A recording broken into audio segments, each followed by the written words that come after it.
All right, well, we're gonna go ahead and get this meeting started. Call this meeting to order and welcome everyone. Thank you for being with us, whether you're on Zoom or in person. We're glad you're here. We're gonna start with our land acknowledgement. Dr. Sweeting. We honor the first peoples of these lands by acknowledging that the area in which we gather is within the traditional territory of the Stillaguamish tribe of Indians. The Stillaguamish people have inhabited these lands and waters since time immemorial, and their ancestors have remained in this territory to this day. The Stillaguamish people have continued to practice the traditional ways of their ancestors of fishing, hunting, and gathering. The Stillaguamish tribe has had these lands and cultural traditions passed on to them by their ancestors who believed that everything has a spirit and that they are caretakers of these lands and waters. Thank you. Next, we'll have our Pledge of Allegiance. So everyone, please rise and join me. I pledge allegiance to the flag of the United States of America and to the republic for which it stands, one nation, under God, indivisible, with liberty and justice for all.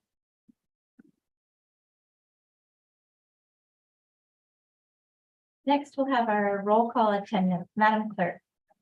Director Ray. Director Kelly, I here. Director Kingman. Aye. Here. President Levesque, Here. Director Knapp, Here. Student Advisor Levon, Here. Student Advisor Nichols. Here. Superintendent Sweeting. Here. Thank you. Next, we'll have our approval of the agenda. Is there a motion to approve the agenda as presented? Make a motion, we approve the agenda as presented. Second. It's been moved and seconded that the board approves the agenda as presented. Madam Clerk. Director Kelly, I Director Kingman. Aye. President Levesque, Aye. Director Knapp. Aye. Thank you. The agenda is adopted as presented. Next, we'll have our presentation section of our program, and we're going to start with our student presentation from Weston High School. And we'd like to welcome Andrea Dixon Hundredmark and distinguished honored guest. yes. Welcome. That's right. Now he decides to say. Wait. Yes. Good training. Hello, board, Superintendent Sweeting, cabinet, everybody, thanks for being here.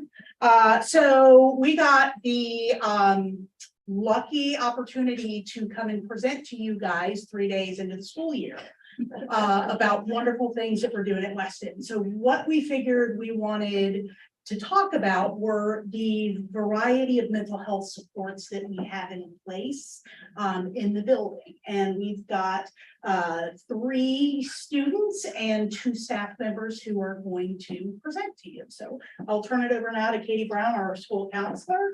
Take the lead. Yeah, so we have Rachel Tanner here with us, Jaden Nealand, Lizzie Tanner, Pam Brown Seeley with us. She's our mental health counselor. We also have Scotty Pippin down here as well too, who we'll talk about later. But I wanted to talk a little bit about the various types of support that we offer at Weston, because I think that there are a lot. You want to hop to the next slide? Okay, so this year we revamped our vision and our mission goal to align a little bit better with who we are and what we're doing these days and the population of students that we're serving. Our vision statement is that our hope is that we want our students to find their true north, and that is their true authentic selves in whatever that looks like for them. Maybe the next one. And this is our new mission statement. I tried really hard to memorize this before I came here tonight too. So at Weston, we strive to always guide our students toward their true authentic self by promoting their well-being and academic success through empowerment, predictability, flexibility, and connections. And what we wanted to talk to you guys more about tonight was that connections piece and how important that is for us at Weston and our students. Okay, and these are the 4 different components that we're going to talk a little bit about. The first big one is mental health counseling. Last year, we were really fortunate to bring in a full-time mental health counselor, and it has made a huge impact on our student population. We referred 42 kids to her. Pam, I'm talking about her like she's standing right next to me. 42 kids to Pam last year. So that's nearly half of our student body. The feedback that we've received from students is that they really, I mean, I know that they really enjoy speaking with her. And we know that the kids are coming to school because they know they can access the mental health support through us at Weston. Prior to her being with us at Weston, it was really hard to get kids connected with resources outside of school. We could do everything inside of a school. But when it came down to getting them to the appointments, that's sort of where we had to stop. Now we're able to offer it in the building, and it's made a huge impact. I guess talk about that. Yeah. A little more about me. I work with Northwest DSD. This is my second year at Weston. Before that, I worked with Therapeutic Health Services and I provided mental health counseling in the Stanford high schools. Before that, I'm from Indiana. I also worked in schools there. What I've learned is that mental health counseling in the school, it just makes the barriers dissolve.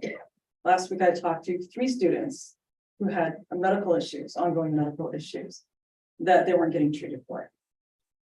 And the reasons were no insurance, parents can't afford it, insurance, parents still can't afford it. Parents work, they have to make the appointment, they have to go through all of that rigmarole and then get the kid to the appointment. Or parents simply weren't interested in getting their kids help, which is a sad statement, but it does happen. If we have kids that are having some issues, their parents probably also have issues. Their parents are probably struggling.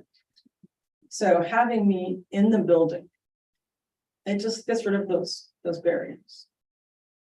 And it's every day, every week I save lives. Every day it takes so little to change the trajectory of the kids' life. And so I'm really passionate about that work. My dream is that every school should have a mental health counselor available. The last year that I was in Stanwood, we had 3 mental health counselors in both buildings. It wasn't enough. We still had kids waiting to see us. So you guys are doing a great job. I'd like to continue. Well, sounds like you are too. Yes. The other piece is our student support advocacy. We have 2 student support advocates. They've been with us, this might be their 3rd year, I think, Travis and Rachel. Rachel works with us out at Weston and she's wonderful. Like, I can't tell you how much providing access to resources outside of school improves a student's mental health and their performance in school as well too. I mean, she's connecting families with housing options. She's driving a kid to go get a birth certificate or a social security card so that they can get a photo ID. She helped the whole family move from their storage unit into an apartment, like going above and beyond to really help out our families. And like the overall impact on them has been huge. We also work with other organizations like Youth Dynamics. Jessica Ronhar is in our building all the time, helping us out, whether that's through cat barbecues, just in really promoting that student engagement, family engagement. And then we have extracurricular. Oh, sorry, Jade, you can talk about student for them. Sorry. Okay. I apologize in advance. I don't talk to the people very much. I've utilized the student supports myself. Personally, I did get kicked out of my house at 17 and Weston, with the student supports helped me get back up on my feet and give me everything I needed. I got put on health insurance for myself. I got like food stamps for myself because I couldn't really afford to buy groceries, you know, and just little things that have really helped me along the way. I've also used the mental health supports and they are very useful. So Weston's a great place. And then we also have, we don't have very many, but we have some really great extracurricular activities. Probably the most popular one is our Dungeons and Dragons and Magic Mondays that Sean Farrell, our math teacher, runs. For the past several years, they have been incredibly popular. Kids are staying after school. I saw pictures posted on Facebook today of a lot of our new incoming freshmen staying after for Magic Mondays, looking like they're having a great time. And Lizzie and Rachel are going to talk a little bit about that. I am most active in our school clubs that we have. We only have 2 of them right now, which is unfortunate, but hey, I like them anyway. I have maintained one of my greatest friendships through our Magic Mondays. And through the Dungeons and Dragons Club, I have made new friends. It has been honestly one of the few reasons why I go to school on Mondays sometimes is because I just want to play the game at the end of the day. I want to play the game and get there. Normally I'll still get through the day and make it there. And then that will be the highlight of my day. But I don't know why I said but, there was no but. I'm sorry, I didn't plan that thing at all. But those are like my favorite part of the week, and Mr. Farrell being my favorite teacher is like a massive plus. So I really enjoy our extracurriculars and clubs.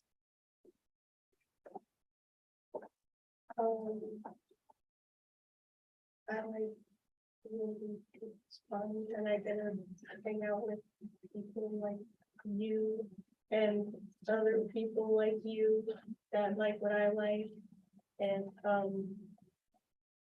fun and get to know people. I'm not good at public speaking. What we really enjoy about the clubs is that social connectedness piece. I think that really improves students' mental health overall too, being able to feel like they can connect with the people that they are close with who have similar interests. It's been a really successful club for us. And then the final piece is our animal assisted interventions. And I want to introduce Mr. Scotty Pippin, who's down here. Can hear him. He's down here. And you do you have anything? Well, I'd like to start by saying, Jaden, what did you do on Friday? How did you harass me on Friday? I kept asking when I would get to meet him because I was very excited because we've been since last year. Being updated on the puppies, watching them on a live cam almost every single day, especially in one of my favorite teachers, Miss Jordan's class. She would always have the puppy cam up because she's a very avid golden retriever lover as well. So we would watch them every day and we would all get so excited for when we got to meet him. And so I kept coming to ask Dixon on Friday and when I would get to see him, if he was coming, and then I got to see him. I was so And then what did you two do when you saw him in the comments? I sat and petted him for like 20 minutes. yeah, I am lucky I didn't have like an actual classroom. So the animal assisted interventions are kind of in their infantile stages of being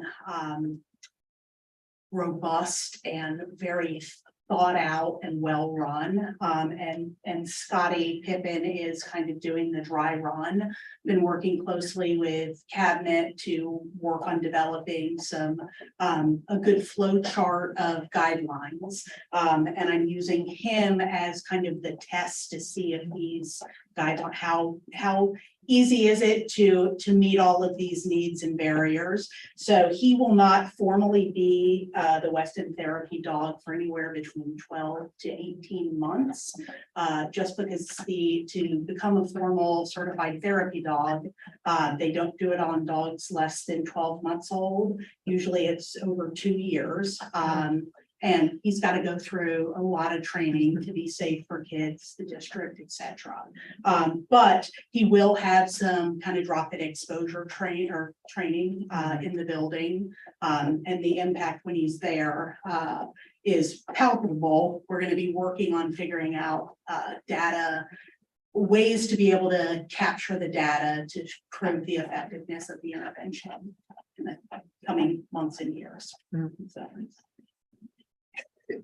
That wraps everything up. We have a lot of support that looks very different and trying to reach all of our students in whatever way they need to be reached so that they can be successful.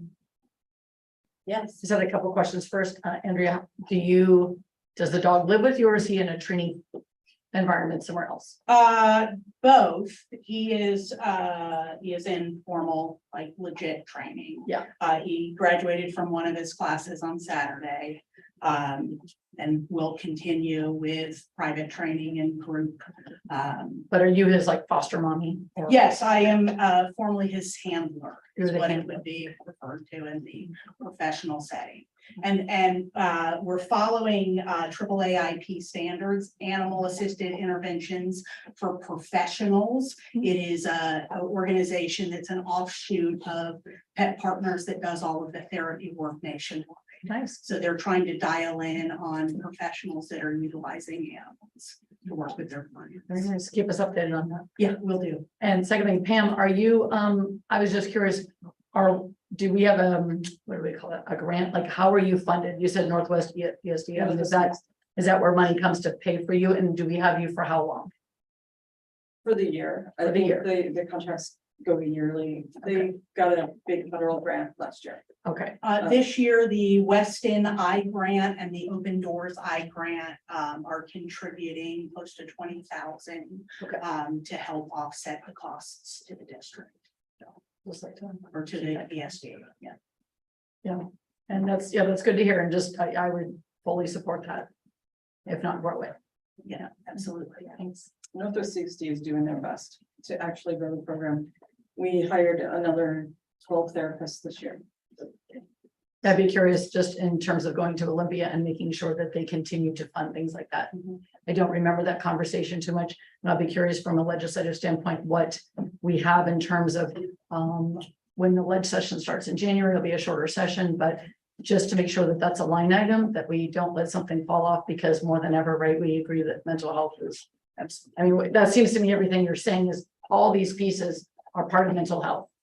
When these are attended to, you can be successful.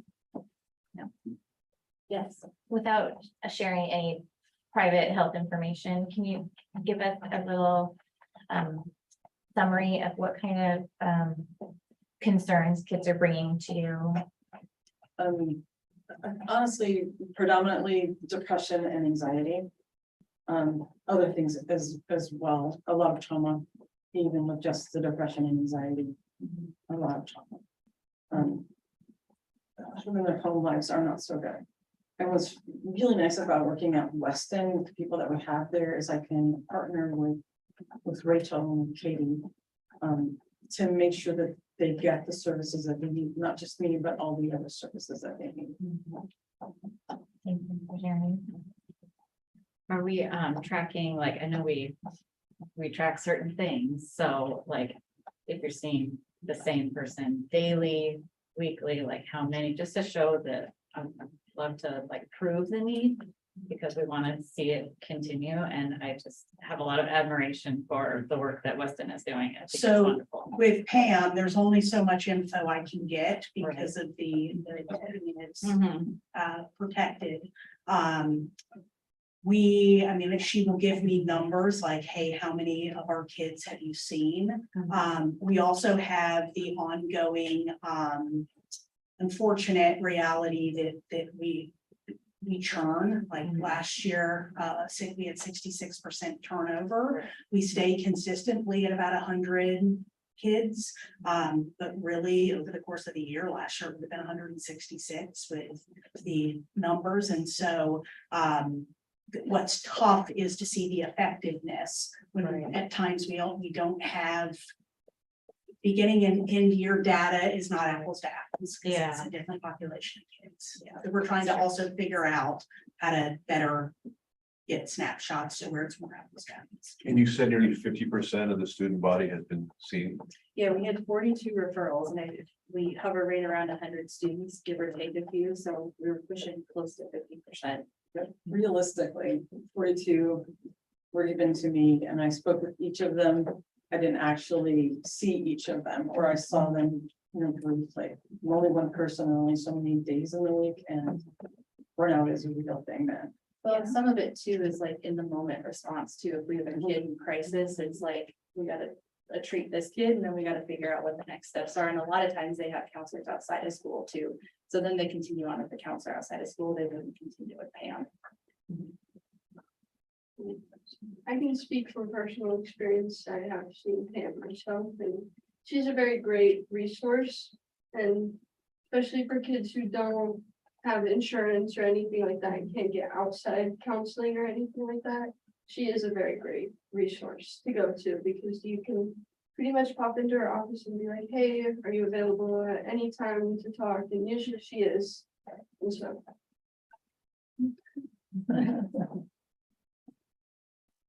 Do our student advisors have any questions for our Weston? can I ask her name, the dog?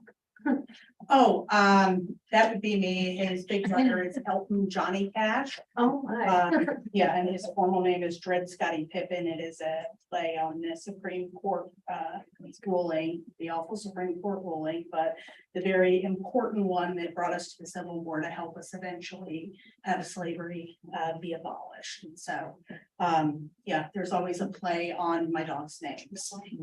And we use it also as kind of a learning tool too.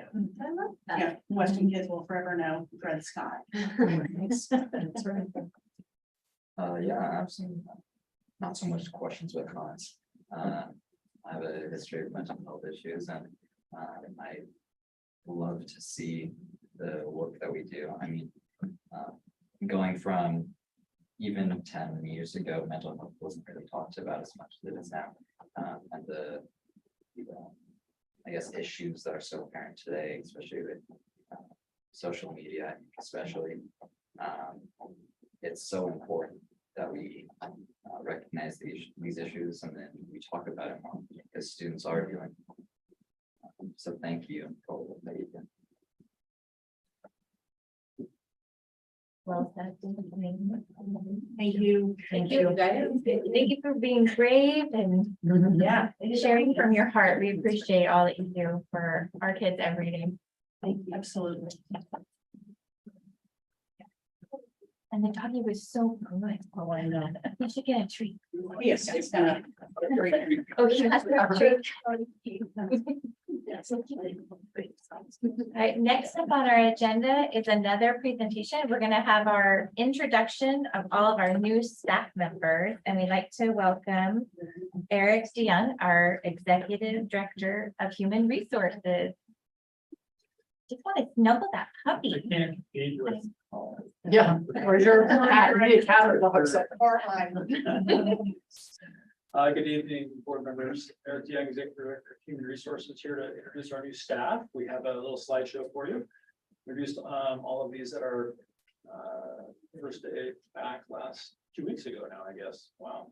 There's Arlington High School. Most of these folks are going to be classified employees. We just had a few certificated employees. You can see here we've got a band teacher and health science and choir are teachers, and then we have paraeducators and child nutrition and behavior tech.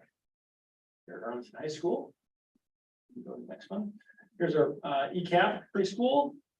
3 paraeducators there. Our district office, Terry House. I'm not sure. I don't think she's been to a meeting yet. She's working with Brian.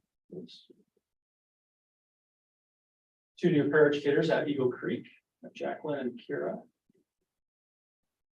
At Haller, 3 new paraeducators. You may recognize some of these, they've been leave replacements potentially, but have not been introduced to you before, so. Camp Prairie, again, paraeducators, 4 new ones there. Pioneer, new paraeducators and a child nutrition. At Post Middle School, 3 new paraeducators. Presidents and new paraeducator. She was a lead replacement last year, I believe.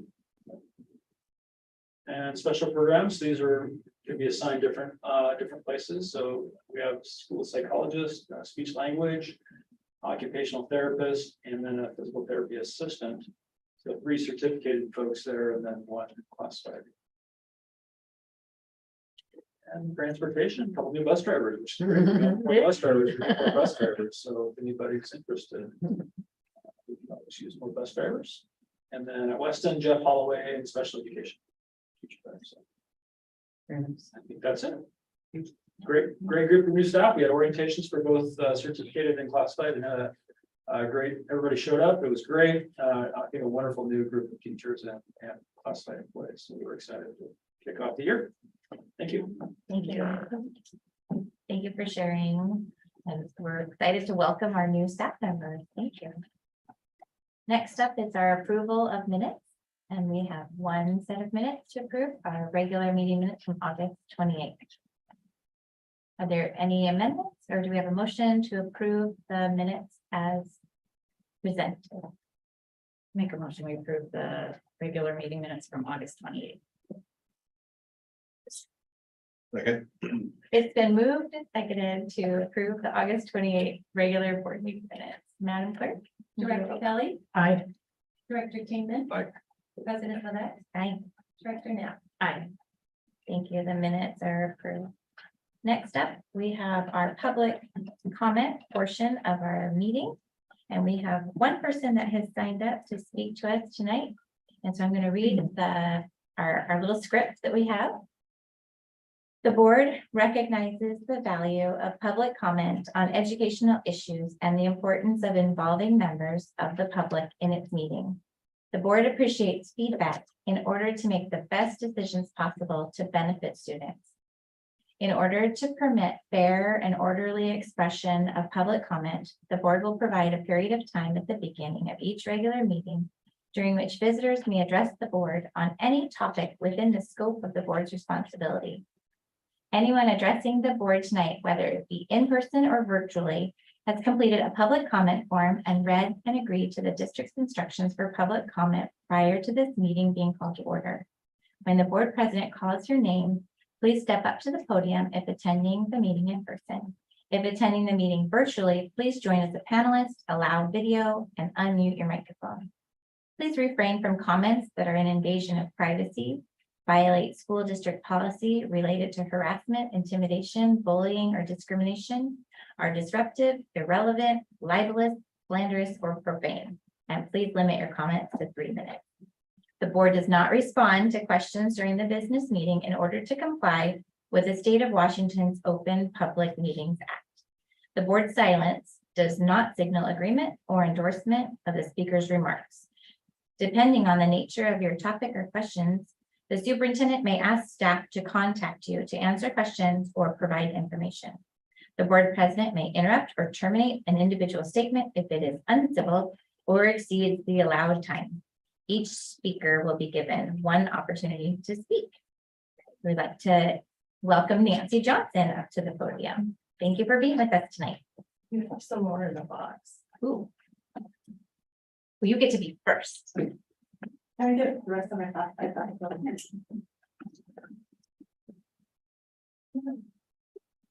Moral support.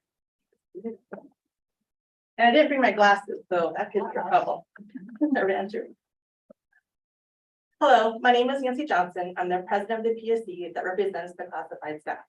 I'm here because I want to stand in front of you and be the face of the many classified employees that are unable to attend. The classified staff is the foundation of this district, and we would like to invite the board to come to a meeting so you can hear the hearts and needs of your employees. I think you are all aware that when you have a crack in the foundation, the entire building will crumble. Your classified staff have a crack. We are struggling and we need your support. We are in a tough round of negotiations with a nation and economy that is in a financial crisis. You have classified staff who are struggling to pay their bills and feed their families. You have staff who live in their vehicles and garages, employees that live off food stamps, and are dependent upon the generosity of the food bank. If these were students, you would rally to give them support. Yet your classified staff have to battle to have their voices heard to obtain a livable wage. Senior career focused employees will be making the same as minimum wage as it keeps getting higher and higher. Yet the classified staff continue to be at the lower spectrum of pay. We need the board and all of Arlington School District to stand with your lowest paid employees and take a stand in support of the foundation of this district. Our country has set a precedence of the rich getting richer while the poor get poorer. And we see that Arlington School District is following along in the same trend. The highest paid in this district keep getting more, while your classified staff struggle to make ends meet. Inflation has gone upwards of 60% in some areas.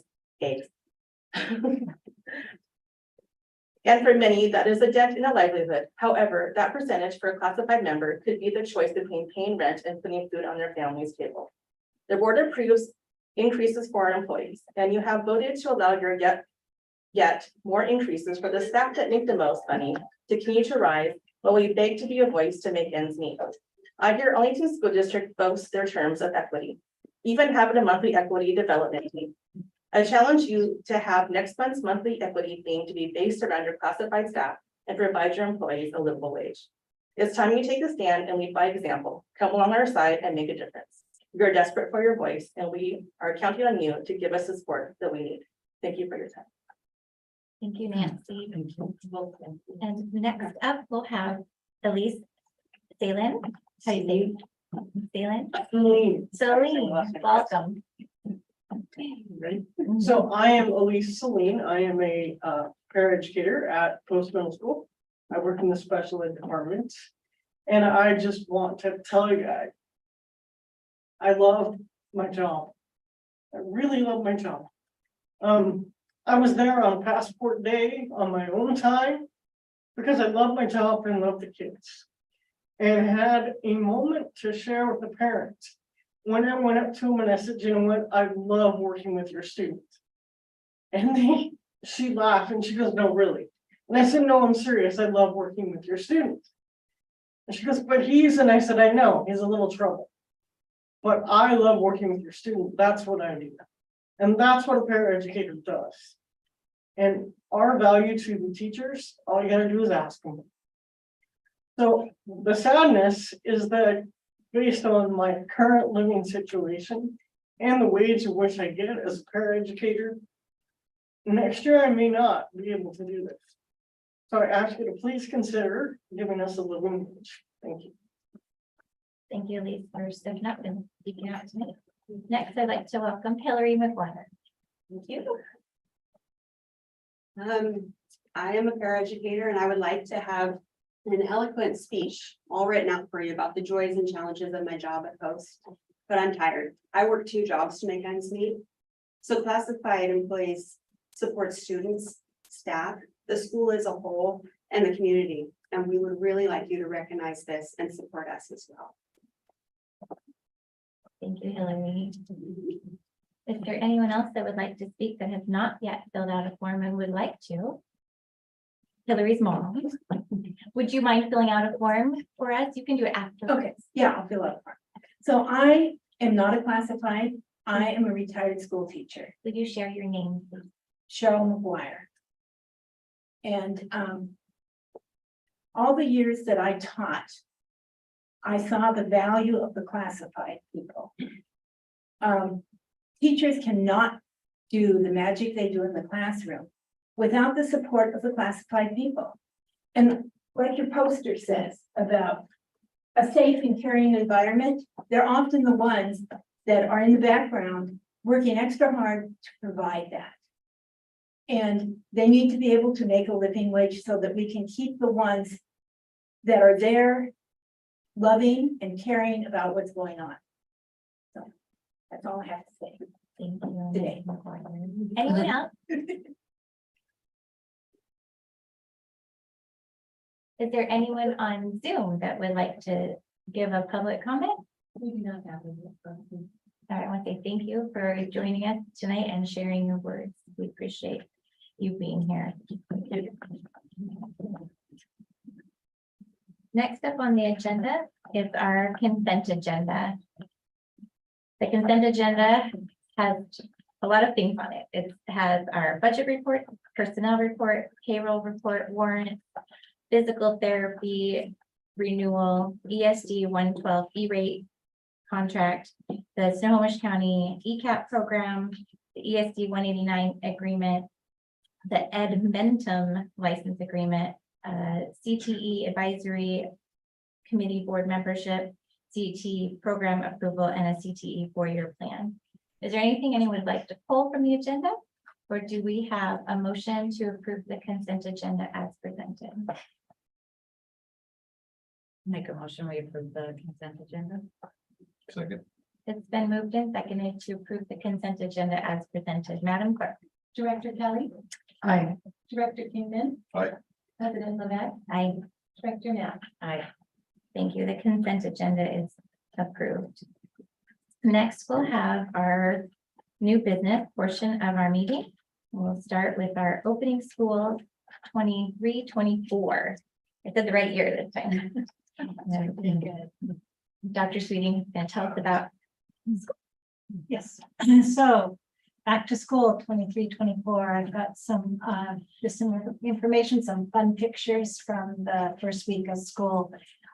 First of all, just a few quick facts. So today we had an enrollment meeting and we have 5,394 students, but then FTE is a little bit less. That's FTE is what we get allocation for. That's 82 over our projection. Most of that 82 is in the lower grades. So we're looking and pondering at what the solution might be for that or what next steps could be. And we have over 700 staff classified and certificated, and we have 9 school campuses. So we're lucky to have all of those locations. So before schools got started, we had to do a lot of planning, a lot of prep. And one of the things that took place is construction and cleaning projects. And we got the portables were brought in. They're not quite ready for occupancy yet. At Eagle Creek, we did lighting. We had to install lighting across the campuses.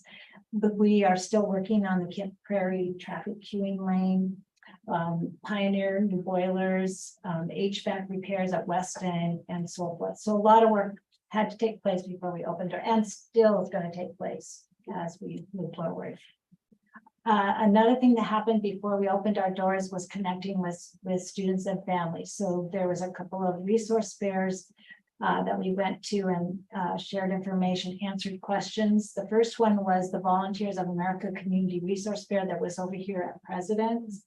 And Mr. Sable and his wife and Carrie Henderson-Berg, they went there and they set up and answered questions. And see, Mr. Sable is holding this remote control bus, which that was the biggest hit of all, because they put cones around and the kids got to, and maybe even adults as well. And then the other 2 pictures are the community resource fair at the Stillaguamish tribe, and that was at the tribal cultural center. And so Mr. Sable and myself were there and enjoyed answering questions and just being there, part of that partnership. So that was in readiness. Parents were able to get resources and get questions answered. Also, to get ready for the opening of school, there's lots of training that takes place. We've had lots of workshops, summer academy, we've had orientations. These pictures are on the district website, so that classified are on the bottom right, and the top are the certificated. So you can see we hired more classified staff than we did certificated this year. And so lots of training, lots of professional development to get ready. One of the professional developments was district day, so all staff invited to come to the district day kickoff at the VPAC. And that we had a guest speaker, Shelley Moore, who really the focus was about inclusionary practices. First week of school. These are pictures actually taken today, because today's the first day for kindergarten students to come. It was half of the kindergarten students come today and the other half tomorrow, and then they come back. They come together. So yeah, we started that way. Last week they did assessments, they did the WA kids, and just get to know that students would come in and have parent student family conferences. So this great start. These are pictures from Eagle Creek. So just lots of happiness. There's like welcome back signs, and everybody was giving hugs. And I will say today at Pioneer there were tears, the students' first day, the kinder students. Kent Prairie. So the one picture on the right in the gymnasium I was there at the end of the day when they're getting ready to dismiss. It's nice. The kids have a wait. They just come right in, they sit down, and then the principal, the adults come to the door and they ask for their child, and then they're connected. So it's a pretty safe way for kids to get where they need to be at the end of the day. Of course, we have our safety pairs that are doing the safety, and they help me for us to run. I had to take a picture of them because they were awesome. And then at Pioneer, when I was at Pioneer, Lots of happy faces and everybody is just, I love the sign. There's two signs there, two bulletin boards. Choose to be you. And then at the very top, it's hard to read about, couldn't get a very good picture, but it says you belong here. So just some big bulletin boards and everybody's ready. And that the young boy, that's a picture from today. Mr. Sable took that picture of that young kindergarten student. What's the word before trailblazers? It's pioneer. I Not sure what consonant was there. I'm not a photographer like Mr. Sable is, so Just checking. I think I do pretty good at it. And these, but not- these are pictures that were taken at President's. And that was the one, most of these are from the first day of school, and we did have fire personnel there to help us with the situation, and that worked out to be okay, so that worked out, but kind of was alarming when you could come and there was, some aid cars at the beginning of the day, but happy place. Students getting greeted, and I had to take a picture of those sunflowers on the side of President's. This is happy place. And then the Still Guamish Valley Learning Center and Apple ECAP preschool. So happy place there. People are just anxious. The day I happened to come, there weren't students there yet. So that was on Friday when I came by there. But certainly staff ready to welcome students. With this Howler Middle School, so I believe that one picture there of the whole staff that was taken the week prior to the first day, but I was able to take the picture on the first day with our new assistant principal, Joseph Green, on the left-hand side.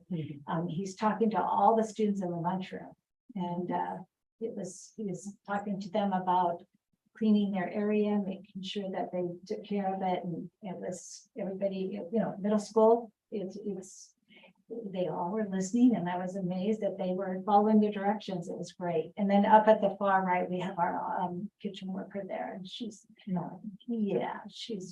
great. And so she was getting the lunch ready for all the students.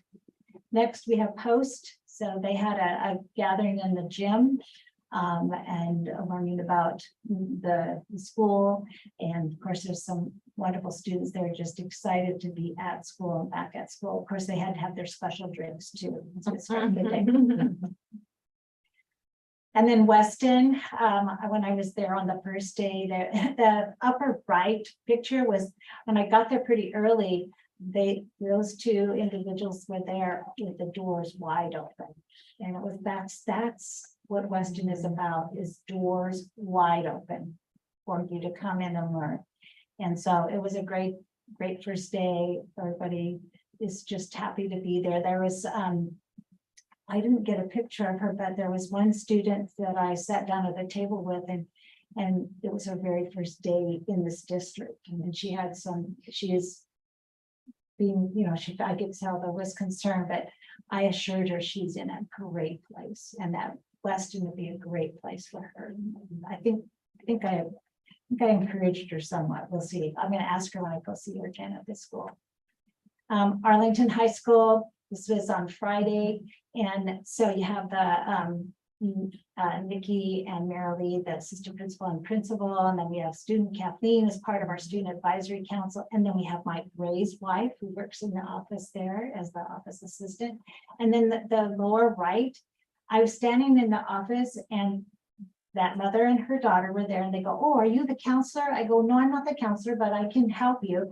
And so they were totally brand new to our district, and they just were very apprehensive about what to do and new place, especially the daughter. But by the time we were done, this is how happy they were. This is how happy they were to be in Arlington.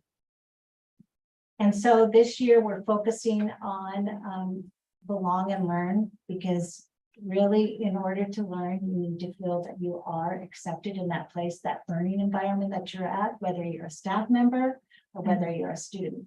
And that will help us achieve the academic and social emotional learning needs of our students. I shared with the board and with others this during August that there's research that really supports this, that academic success. So research indicates that a sense of belonging is positively associated with academic success and motivation.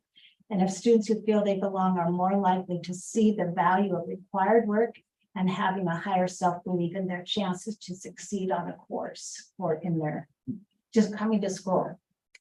And it also affects their well-being. And so both of these studies say that individuals, students and adults, they need to have that solid foundation of being supported as a human being before they can learn at a higher level or even learn. So it supports that. And so this was a picture that we took in the BPAC with a drone. Thank you, Mr. Sable. All the staff, they had to squeeze in and so this is our group picture of Belong and Learn. And a great start to the 23-24 school year. And thank you to staff, students, and families. Any questions? I'm wondering when you go to the resource fairs, like what's one of the like one or two most frequently asked questions from community members? Well, I know at the Still Squamish tribal one, the questions were questions about how to access and getting information, like how to Okay. sign up for sports Okay. and how to access, how to find it on the website. So fortunately, Mr. Sable and myself had our laptops there and we could show them. One parent wanted to know, she had a young child that she wanted to enroll that child in ECAP in our preschool. So I was able to, and you have to do that on the Snohomish County website, so I was able to show them. So it's questions like that. Okay. Yeah. Cool. I'm curious about class sizes. Do we have big The, enough classes, not too big? well, we have some at secondary, they're nudging, they're like, there's some that are a little bit over 30-ish. The kindergarten classes, especially at one school, maybe two are a little bit high, but we're working on those. We're looking at some solutions. It may not be able to solve all of those, but we're looking at them and then prioritizing. So Dr. Sweeney, if we're over by, was it said 82 or, so if we're over, but we budgeted for less, how does that work financially for us? Do we go with the budget we've been given and we get money back in January? I've forgotten now. Well, we go, so it's average over the year. Okay. And so today was a 4th day count. Okay, So for September, we're gonna get, we get paid for what we sent in. gotcha. And then on the 1st of every month, we send in what our count is. But in Okay. January, let's say it was 82 less. Okay, They wouldn't do, it was I think September and maybe Gina, it's based on our projection, right? It is based on our projection. And we may, depending on October, adjust the budgeted that the OSPI pays us on. So that we're not waiting so long for them to realign the funding. so we'd rather get the money earlier. Yeah, The other situation, so we have to decide of the 82. So if they clustered in one grade level, especially if they're clustered in K3, we have to look at that because with our K3, we have to keep it at a ratio of 1 to 17. If that doesn't include just the teacher, it includes the specialist as well. okay, And so if we don't do that, we can lose money. That Wow. they will take money away or not give us money. And then so we look at what the tipping point is, make sure the class size is right. But in some cases, it might mean that teachers are being paid a overload. 'Cause we Right. have a contractual agreements that if it's overload, they will, and we have many that are gonna start an overload. Yeah. And they get compensated for that, but most likely the 82, we're looking at K3. We're looking at the K3. Yeah. Because we also don't wanna, we wanna make sure that that we have what the kids need, the students need, but also we don't lose money on the side here. So, do you feel like that any professional input, like a demographer, do you think that was, do you think that was pretty accurate? Or like, I was personally affected by this scenario, so I'm just curious. We pay someone to give us an assessment of what, financially we are looking at in that next year. And when that mark is missed, I'm just curious, where does that truth lie? Like, where do we go to make it better the next time? Or is it always, I'd like to think it's not always, pardon the expression, a crapshoot, but I'm just curious about that. But based on the enrollment meeting that I had today, it was fortunate that that the board approved the enrollment projection that we have done. 82 is, I mean, that there's space there right now for us to make a change, if we need to make a change. If the board had approved a number higher, we wouldn't have been able to pivot as easily. So being conservative where we are, that was good, and we can manage addressing the needs of the 82. And so we can do that. Okay. So that 82 more, that doesn't include the kindergartners that start tomorrow, does it? It includes, It does? it includes all, it's. It's nodding. Yeah, yeah, because they showed up, if they showed up, they have to have showed up at a parent conference meeting, or they had to come to school on one of those 4 days. And so it has to be, if we had to unenroll several today in certain locations because they never showed up on one of the 4 days, or they at all. So, and you know, you can have 82 additional students, but just see where they're at. You know, if all 82 are spread out across K-12, you know, then, so, but we're looking at K-3, that's what we're looking at right now. Did we have a lot of people coming from outside of our district? We have had quite a few choice transfers or requests, and we've been approving the ones that we could. We have one grade level at one school, I think it's Kent Prairie at 5th grade, that we're closed it for because they're maxed on we get to a place where there's just, you don't have more room for that. You can only put so many bodies in the classroom. We don't have a lot of open classrooms and teachers twiddling thumbs, they're pretty busy. Oh, no, the teachers and our classified staff, they're all busy. They're All staff are busy. And it's happy out there. There's needs, but people, it's good that everybody's glad school has opened. And I'm very grateful to our staff, and I think that it's resonating, the long and learn, because that's really, I feel resonating with everybody right now. Trying to make that a reality. Any questions? Nathan, do you have any questions about school starting? You excited to have homework again? Not too excited. But I'm very excited to be in classes. I had a lengthy conversation with my graphic art teacher, Ms. Verga. I've been enjoying seeing students and teachers again, so that's really nice. I think there's a general mood of hope and optimism for this school year. Thank you for sharing. Any other questions about opening school? All right.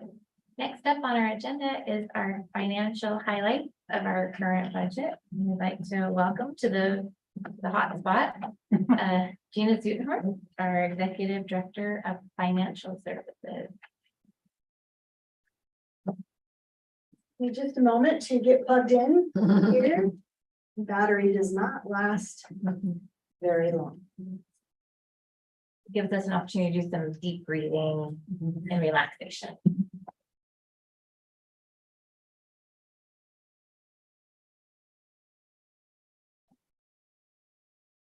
Let me get this going onto the slideshow.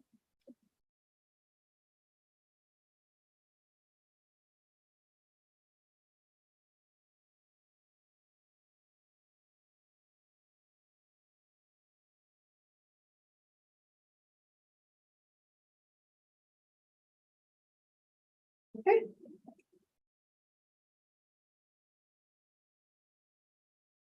So yes, thank you. Good to see you, Board of Directors, here to talk about the financial highlights of our current budget.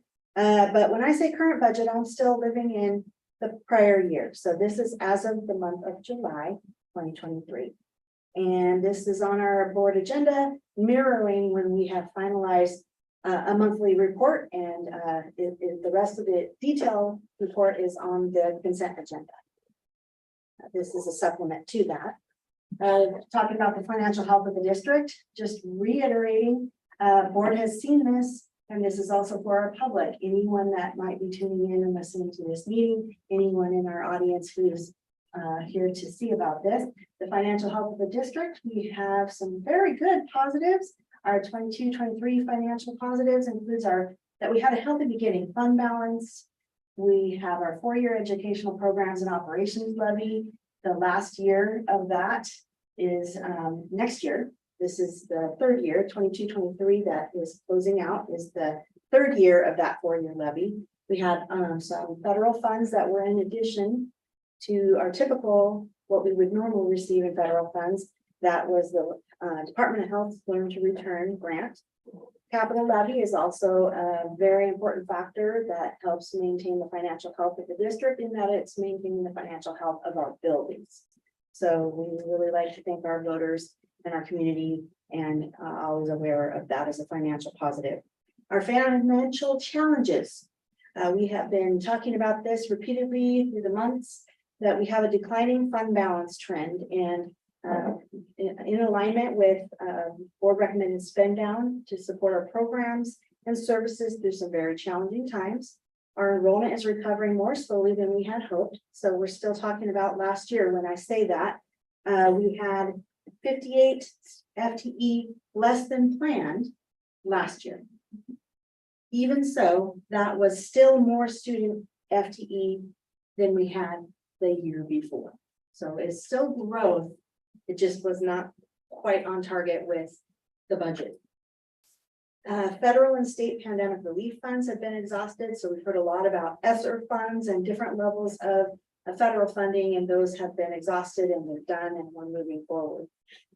Programs with unique needs are greater than revenues that are generated by the associated funding models. Typically, when we talk about that, we're talking about special education, and that being an indicator that the state needs to do a better job, because districts are providing the services that are very needed, and the funds are not keeping up. And then we are recovering from impacts of the pandemic still. And the state funding, as reformulated by what's called the McCleary, it leads to funding gaps. And then we have had to make reductions for 23-24. The year we're actually living in real life, we had to make reductions. So the fund balance trend, we look at this each month as we're following along to see what our fund balance is doing from month to month to month. And the low bottom line, the navy blue line, the one at the bottom of the chart, you can see that it is following the typical ups and downs for the most part. But as we've been talking about, that it is going to be lower and lower and lower than it has been in previous years. And we're really starting to see that come to play, especially as we come into the final month. You know, for July, we were at 2.9 million. Now, August, we will be somewhere between 4 and 6 million, because we know that our funding and the accruals that we need to still do for fiscal year end, when all of that is settled, we will be somewhere between 4 and 6 million. So we'll still be following the trend where it goes back up at just at that August year end, but notably lower than prior years have been. Critically low. So this is at our the lowest we would want to go as far as a minimum fund balance. And what was that bottom dip down? What was that This number? June Was that like 900 or was something? it was, if you round, it was 990 some thousand, so 1 million. Were you a little bit nervous when it got that low? Yes No. and no, because it is the marker of the lowest we've been, but it'll always be low in June. So if you see these months here, they're all a lower point than typical. And Gina, what is our monthly salary when we have to pay out? We pay out in a payroll per month about 6 to 7 million. So 6 to 7 million, we really don't want to be much lower than that on a continuum for an ending fund balance as of the fiscal year end. That's where the measure is, because then that allows for some of the fluctuations that we will have throughout the year, because we don't receive our revenues on a consistent basis. We don't receive our the same amount of tax revenue each month. We don't receive the same amount from the state each month. So that's what causes the big ups and down swing of that fund balance. So. We have looked at this OSPI Financials Indicators tool in some previous meetings, but I just want to bring that back again to take a peek. That just using our raw budget data, this is from the budget that we adopted back in 2022 for the 2022-23 school year. Just using that raw data, that generates a profile score of 1.55, that orange box on the very end. And this is using a number of financial pieces that are weighted and scored by OSPI. They use this tool. And I've extrapolated it beyond 21-22 because they don't publish it until it's done. OSPI doesn't publish this until the fiscal year is over and audited. So I've extrapolated that for 22-23 to get to that figure. The target score would be 1.75. If you have a score of 1.75, you're okay. If you're going below that, you would be considered to, what are you doing to fix that?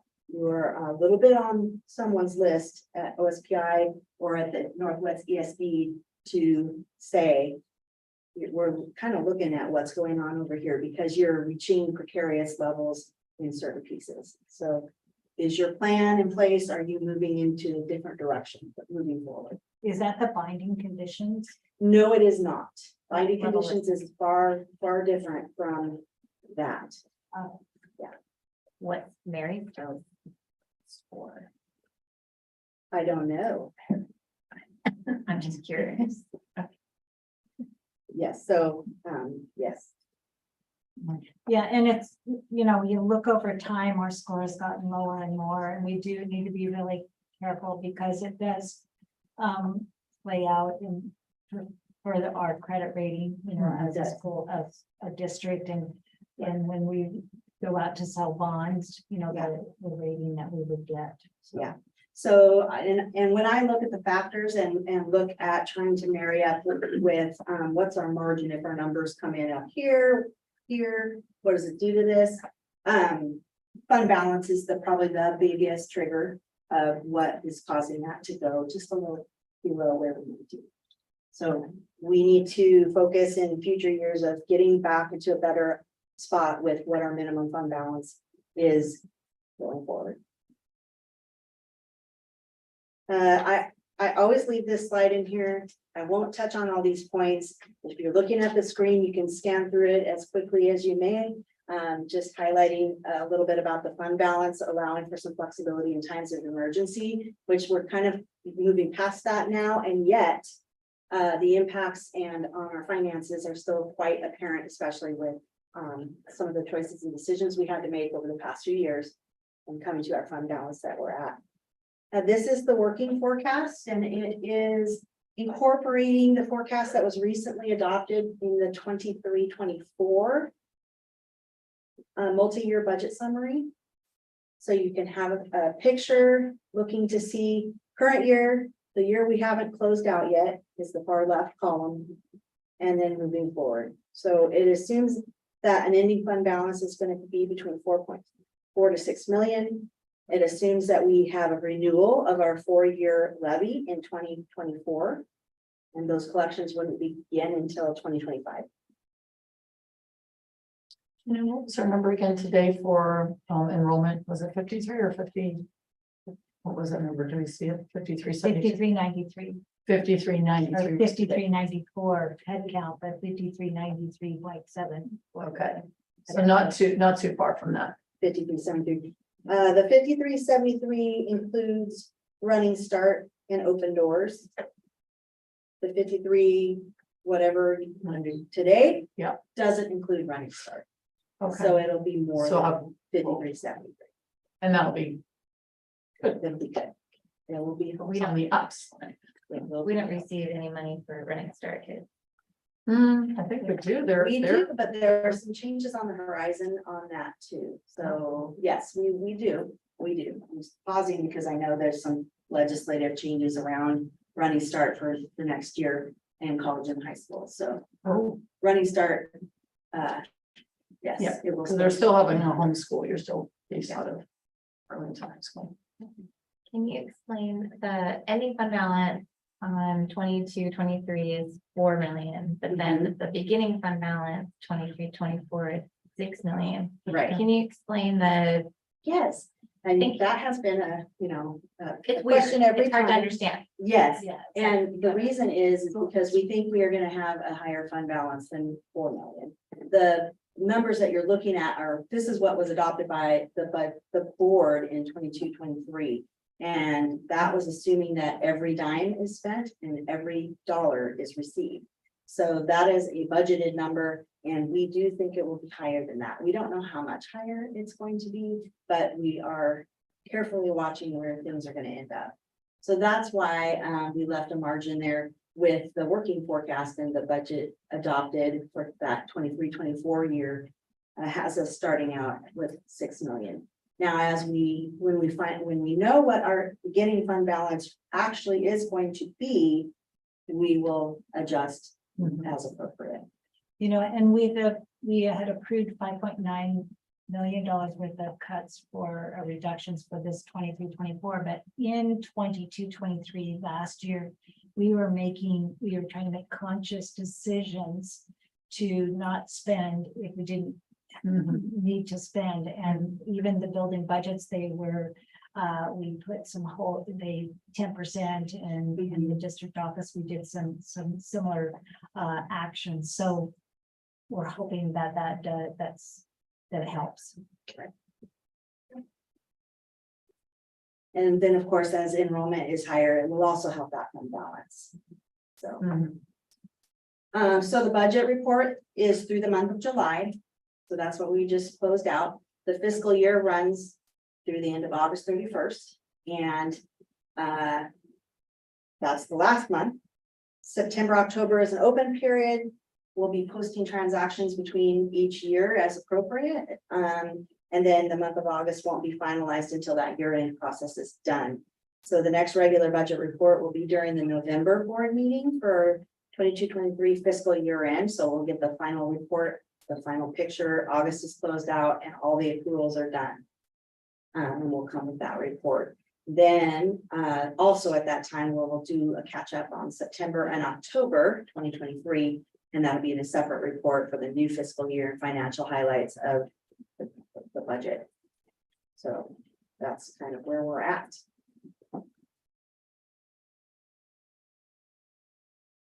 Hoping our student advisors have some really interesting questions about our budget. Good. I'm not a numbers guy. He's singing. Everyone is there. Marissa thinks. Yet. Yet, not a numbers guy Yeah, yet. math growth mindset. We believe that. Oh, I'm so excited. You'll get They don't mind that. Marissa, any questions?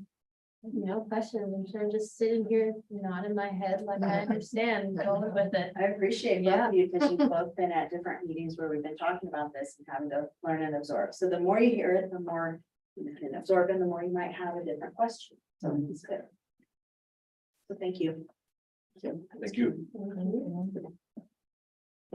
Thanks for keeping us informed every month about our current budget and the future. Next up, we have our annual program compliance report. And this will be Dr. Suki. So in July, the board considered many annual required reports. And this is one of those that we could have done then, but we're doing it now. And we do it in September, just to remind ourselves of certain program areas that we must have policy and procedures in place. So this is according to our policy 2106. We need to, there's these A, B, C, D, E, and more. These are areas that we need to ensure that we have policies and procedures in place to address. So that's what this means. So like A says, appropriate measures are taken to safeguard all student and school district permanent records against loss or damage. So we have a policy and we have procedures to protect that. So then B is provisions made for supervision of instructional practices and procedures. We have another policy for that. evaluation of staff. So there's C as current basic instructional materials are available for required courses of study. So we have our policy 2020, which addresses course design, selection, and adoption of instructional materials. So these are listing the policy, but there are procedures that go along with those. D, a program of guidance, counseling, and testing service is maintained for students in all grades offered by the school district. We have a policy 2140 is about our comprehensive school counseling program, and then there's also a procedure that goes with that. E, learning resources program is maintained, so we have policy 2090 program evaluation, and policy 2104 that talks about our federal and our state funded special instructional programs. F is the physical facilities of each building are adequate and appropriate for the educational programs that are offered. And we have policy 6800, which is for safety, operations, and maintenance of school property. G is there is adequate provision for the health and safety of all students within the custody of the school district. And we have policy 3410, student health. H, a current policy statement pertaining to the administration and operation of the school district is available online or in each building's administrative office, but not limited to all these things that are listed there. And we have policy 4200, it's access. So I'm not going to read. The next one, it really has to do with the treatment of individuals, whether it's staff or students, that there's non-discrimination and that we're inclusive. So the policy 3210, which the board has actually reviewed multiple times, and there has been multiple revisions along the way. So we have that policy and we do keep it current, and it is reviewed often. The next one is related to discipline, and the laws have changed in this area throughout the last couple of years. So we've had to do some adjustments there. And so we have policy 3241 and procedure 3241P that relate to student discipline, very extensive policy and procedure. K is the graduation requirements and rules, and we have policy 2410, which is our high school graduation requirements. It lists the credits that are required, it lists the courses that are required, the subject areas, and so forth. And L is L relates to for our Title I program. So for those buildings that are identified with Title I funds, the comparability report would look at the staffing within those buildings to make sure it's comparable to another building that is in Title I. Title I would mean there's a lower free reduced lunch or socioeconomic level. And so the intent of this to make sure that that all buildings have access to the resources regardless of their socioeconomic composition. And is there another one? I guess it just goes to L. Okay. So, and this is just a report, it's not action, it's just to let that we're in compliance. Our policy of all of our policies. That's exactly what it is. Okay. That is. Next up is our informational item. And we'll start with our superintendent's report. Dr. Sullivan. So I wanted to say, yes, it was a great start. I really, it was so good to be out in the buildings, and it still continues to be that. And I love that. We want to make sure that others get to see what's happening in our schools as well. So the board has set aside some dates for visits. And so I do have a clipboard, and I think some of you have signed up, and I'm hoping that all of you can join us. We have them once a month, is visiting schools. We are going to send out to all the representatives, senators, all the legislators for our region to come join us. So we've, Debbie Montgomery has created a flyer, and she's going to send us, simply get the email addresses of all the legislators within our area to come and join us. Will those visits be during the day, during school hours? They are, there's some in the morning though, and there's some in the afternoon. We tried to change it up a little bit. And so we're signing up the buildings. So this will be a great opportunity to have legislators to get into our schools and the board as well. Is that in the fall time or what time frame are you giving? the It's once a month. So for example, the September 26th, we have visits to two schools. Okay. October 11th and all the way until June 4th. Okay, And that was in your email, right? Did you send an email? I didn't see that one. There was an email a while ago. That Well, I I'm gonna- to sign up. I'm going to I saw that, post but I this didn't back. see the legislative. Oh, yeah. Asking for I that. didn't see that either. Was it in the list of dates to choose to sign up for school visits? I don't know, but I have it right here, so I'll pass it around. I'll pass that, plus I have the student voices and the staff voices. So I'll put this, I'm gonna put this behind, so we're gonna see it first and then sign up multiple times. So that's what we do, Erica.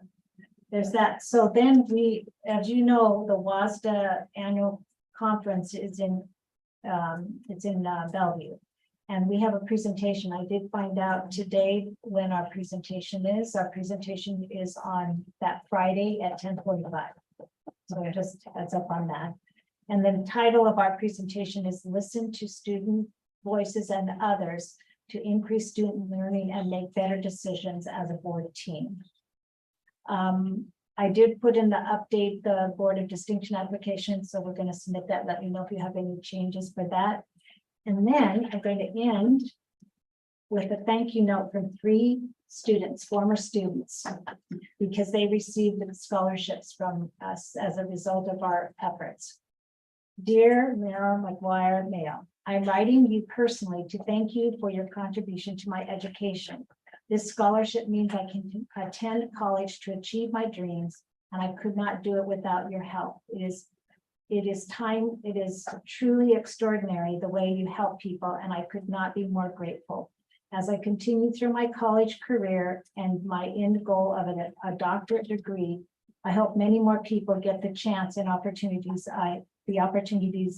and chances I have received. With deepest gratitude, Madison Schoen of Rocky Mountain College. Now, the ones I picked for tonight to share, I've got a whole envelope. These are ones that I think have the renewable. So part of the $22,000 that for this year, 7 of them were renewable. So every year they get 2,000. This one, I greatly appreciate your continued donations to my education. This scholarship allows me to get a degree in something that I'm very passionate about. I am so grateful for your giving hearts that have allowed for me to pursue my dreams of being an actor and a musician. I believe that the arts can be life-changing for people. So thank you again for believing in me and supporting me through this journey, Bella Freiberg. Thank you for funding this scholarship. The money from this award has allowed me to pursue a Bachelor of Science in Biochemistry. I also work part-time at the library and in a lab. In the lab, I research nerve regeneration in the skin of zebrafish, which have important medical implications for humans. These past 2 quarters, I have maintained a 4.0 GPA, with my cumulative GPA at UW being 3.94. This coming school year will be my senior year, and I will be graduating in June 2024.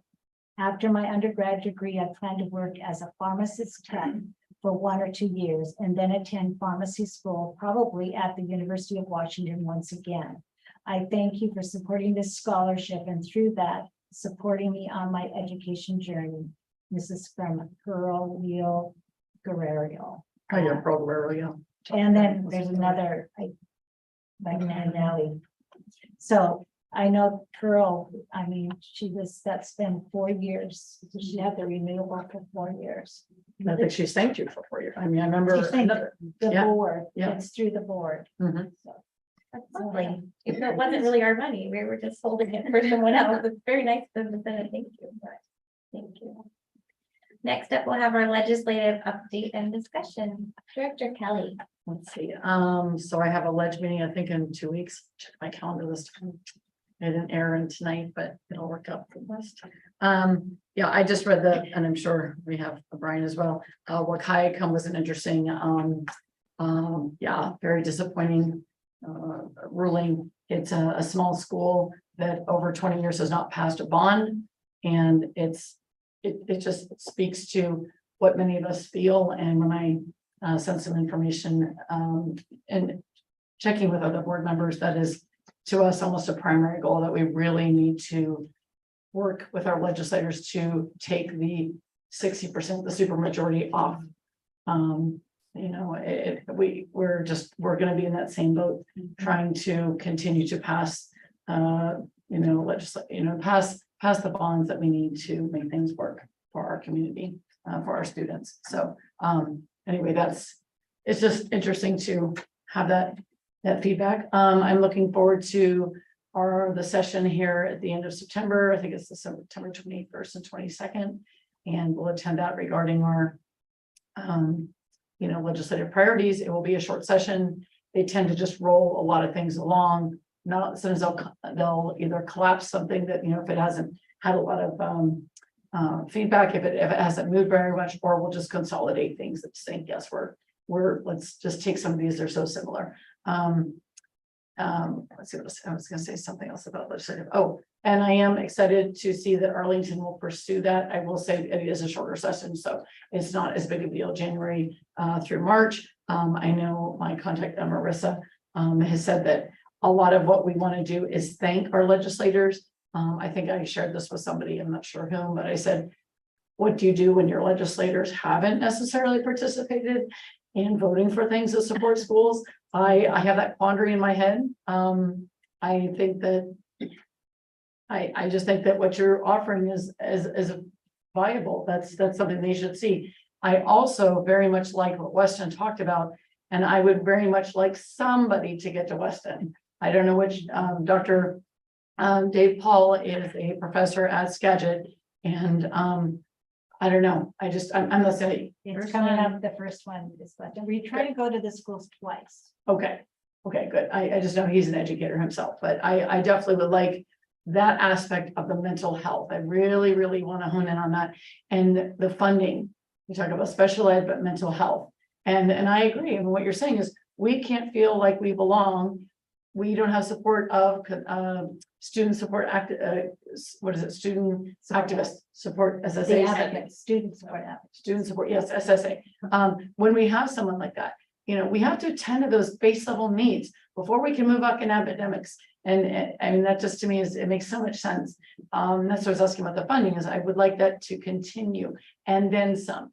Yeah, the kids, it's just a different place today. And so anyway, whatever we can do to have that message loud and clear. So that's all I have to say. Thank you for sharing. Next up is our comments from board members. This is a time for all of our board members to share items of general interest. So we'll start with our student advisors. Nathan, would you like to share anything? I would, yeah. I have a few things actually. I was like, Ooh, did your homework. I did do my homework. Yes, first time. Kidding. So first of all, I want to thank everyone who came, because it was eye-opening for the classified strong. Thank you guys for coming and sharing your thoughts. We hear you. Second, I'm optimistic for the future. I think this board, we have a lot of different but kind of like-minded people, and we're able to see not only our struggles and shortcomings, but also the positives and where we are going. And I think celebrating what we do right is so important. And I'm very excited for the board to go around to different schools. I think community is all what it's about. It's Arlington belong and learn, belong first, because just like Sherry was saying, we can't learn if we don't have those basic needs as humans. It's so important that every student, every teacher, every person who comes into our schools, they feel that sense of belonging. So I'm very excited and optimistic for where the school district goes and how we can better serve our community. Thanks for sharing. Mariska, any thoughts you'd like to share? I couldn't have said it better than Nathan, honestly. You kind of stole the show, from being honest. Yeah, I'm at a loss of words. He kind of Like your new choir. Oh, he's very nice. We really enjoy him. At least I do. I can't speak for everybody, but I very much enjoy him. It's different and it's getting some time to like get used to it and get into the groove of things, but he's very nice. It's not too different and there's not a whole lot of things that have changed so far, but I am very excited to see what he does for us and how we'll grow as a choir this next year. So, yeah. And both Mariska and let's see, I think you're in flight and you're Yes. also as in flight as well. Mhm. So, And and we're they're gonna just, hear from them soon. Yeah. September 23rd, we'll be down. That's strong together. Yep. Oh, nice. Good. Yeah. Oh, that's excellent. Both of you. Thanks for sharing. I'll be on Zoom. What?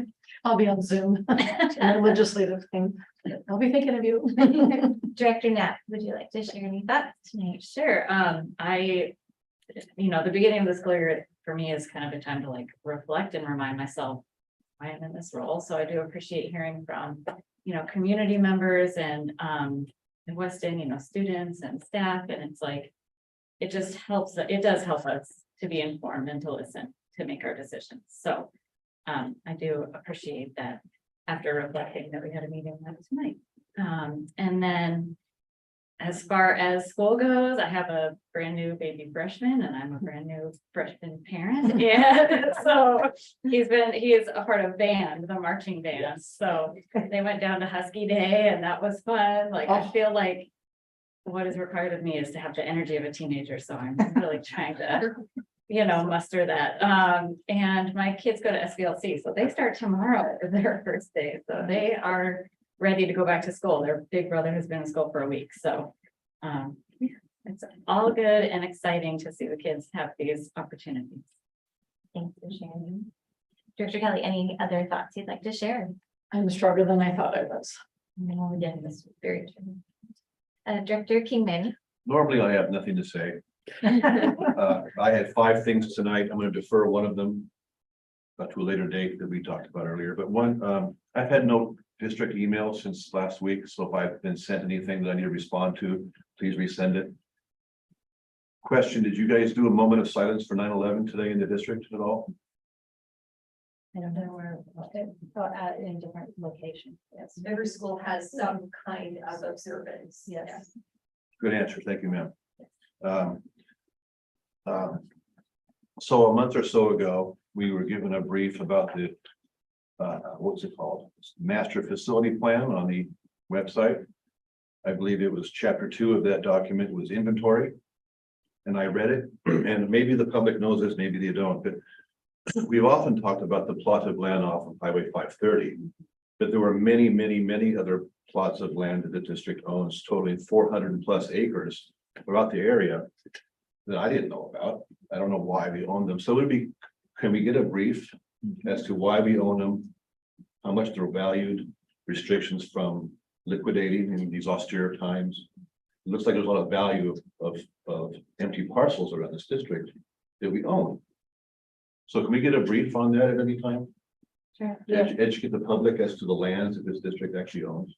We've had some in the past, we can do that. I've missed it if we did, sorry. No, I don't, maybe not since you're here. And then we have forest lands too, which are Right. not many districts have forest lands. 400+ which we- acres. Which we harvest. We just recently harvested in the last 5 years, was it, Brian? 2019. And we have to wait another 10 years maybe. So is that the purpose of those lands? Yeah, they're to generate revenue to offset. general- Okay. Okay, well, never mind that. That's what it is. And lastly, my ugly rock looks a lot better in the dirt than it on the table. So thanks for finding a home for it. That's all I have. Nicely done. I think it's a beautiful lot. Thank you. It doesn't look ugly. It belongs. It belongs. They all belong, yeah. We all belong. It belongs. I want to also share a few thoughts of the first week of school. My children, my senior and my sophomore had some really great days, and they get up and get ready for school without me nagging and begging and pleading. And they've just been so happy to go to school, and it's quite the change from a few years ago. So it's been really positive at our house to have school come back. And my senior's on track to graduate, which is a little bit of a miracle after some COVID turmoil.